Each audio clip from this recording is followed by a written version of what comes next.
Akibat hujan deras yang mengguyur wilayah Cianjur, Jawa Barat, jalan penghubung antar kecamatan terkikis dan tidak bisa dilalui kendaraan roda 4.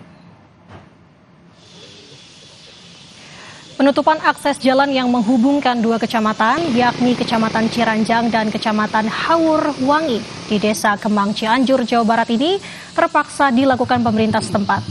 Hal ini dilakukan karena badan jalan yang terkikis akibat tanah longsor sepanjang 16 meter dengan ketinggian longsor mencapai 40 meter. Warga yang akan melintas diimbau menggunakan jalur alternatif sambil menunggu perbaikan dari pemerintah.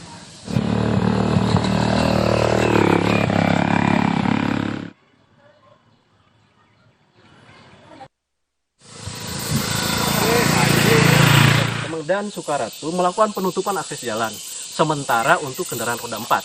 Karena kalau tidak ditutup, ini kedalamannya ke dalam 1 meter lebih. Kemudian air terus mengalir ke bawah. Akibat memang tidak ada saluran air asalnya.